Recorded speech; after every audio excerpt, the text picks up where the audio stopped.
قبر کی جو پہلی رات ہوتی ہے نا، مردے کے لیے سب سے مشکل رات وہی ہوتی ہے۔ آقا علیہ الصلوۃ والسلام نے ارشاد فرمایا کہ جب مردے کو قبر کے اندر رکھ دیا جاتا ہے اور لوگ مٹی دے کر جیسے ہی اس کی قبر سے تھوڑی دور کو ہٹتے ہیں، آقا علیہ السلام نے فرمایا کہ قبر کے اندر دو فرشتے آتے ہیں جن کا نام، ایک کا نام منکر ہے، دوسرے کا نام نکیر ہے، اور سب سے ڈراؤنی اور سب سے خطرناک اس کے لیے جو رات ہوتی ہے وہ قبر کی پہلی ہی رات ہوتی ہے۔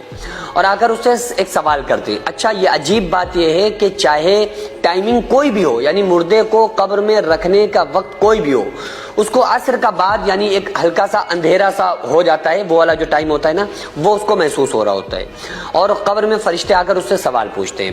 تو پہلا سوال تو عام طور سے آپ لوگوں کو پتہ ہی ہے، پہلا سوال پوچھتے ہیں من رب کا، تمہارا رب کون ہے، ما دینو کا، تمہارا دین کیا ہے، ما کنت تقول فی شان ھذا الرجل، بتاؤ آقا علیہ السلام کی شان کے بارے میں تمہارا کیا عقیدہ تھا۔ تو اس وقت جو قبر کے اندر مردے کو ایسے ہی اس کی روح کو اس کی باڈی کے اندر لوٹایا جاتا ہے، یعنی کہ ایسا نہیں ہوتا ہے کہ وہ اس کی روح کہیں چلی گئی اب اس سے سوال و جواب ہو رہے ہیں، نہیں نہیں نہیں، قبر میں اس کی باڈی کے اندر، اس کے جسم کے اندر اس کی روح کو واپس لوٹایا جاتا ہے، اور اس کے جسم کے اندر روح کو لوٹا کے اس سے پھر سوال و جواب پوچھے جاتے ہیں، اس سے اللہ کے بارے میں، دین کے بارے میں اور آقا علیہ السلام کی شان کے بارے میں اس سے سوال ہوتے ہیں۔ آقا علیہ السلام نے ارشاد فرمایا کہ قبر مردے کو اس طرح دباتی ہے کہ پسلیاں ایک دوسرے میں گھس جاتی ہیں۔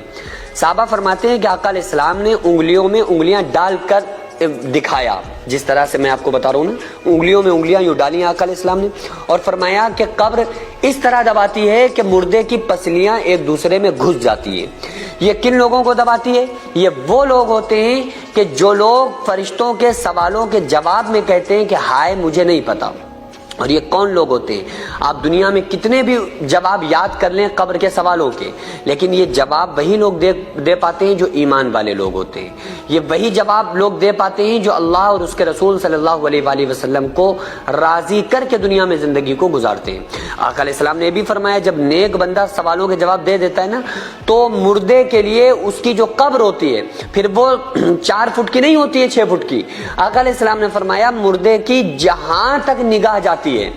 اس کی قبر کو اس کے لیے کشادہ کر دیا جاتا ہے، اس کی قبر کو اس کے لیے پھیلا دیا جاتا ہے، جہاں تک اس کی نگاہ جاتی ہے قبر اتنی اس کے لیے بڑی ہو جاتی ہے، وسیع کر دی جاتی ہے۔ اور نیک بندے کے لیے تو قبر میں جنت کا بچھونا بچھایا جاتا ہے، قبر میں جنت کی کھڑکیوں کو کھول دیا جاتا ہے، قبر کے اندر عیش اور آرام کی نیند وہ سو جاتا ہے۔ لیکن جو گنہگار بندہ ہوتا ہے وہ اتنا گھبراتا ہے، ایسا پریشان ہوتا ہے کہ وہ یہی کوشش کرتا ہے اور لوگوں سے کہنے کی کوشش کرتا ہے کہ لوگوں مجھے قبر سے باہر نکال لو، مجھے اپنے گھر والوں کے ساتھ جانا ہے، مجھے اپنی فیملی کے پاس رہنا ہے، مجھے اس کوٹھری کے اندر نہیں رہنا ہے، کیونکہ آقا علیہ السلام نے ارشاد فرمایا کہ قبر جو ہے نا وہ جنت کے باغوں میں سے ایک باغ ہے یا جہنم کے گڑھوں میں سے ایک گڑھا ہے۔ حضرت عثمان غنی رضی اللہ تعالیٰ عنہ جب قبر کو دیکھتے تھے نا تو اتنا روتے تھے کہ آپ کی گنجان داڑھی آنسوؤں سے تر ہو جایا کرتی تھی۔ تو صحابہ کہتے تھے، آپ کے ساتھی کہتے تھے کہ اے عثمان غنی کیا بات ہے، آپ آخرت کا تذکرہ سن کے اتنا نہیں پریشان ہوتے ہیں، آپ جہنم کی باتیں سن کر اور سنا کر اتنا نہیں روتے ہیں، آپ پلسرات کی کو یاد کر کے آپ اتنا پریشان میں نے ہوتے ہوئے آپ کو نہیں دیکھا جتنا قبر کو دیکھ کر آپ روتے ہیں۔ تو حضرت عثمان غنی نے فرمایا کہ لوگوں یہ جو قبر ہے نا، قبر دنیا کی منزلوں میں سے آخری منزل ہے اور آخرت کی منزلوں میں سے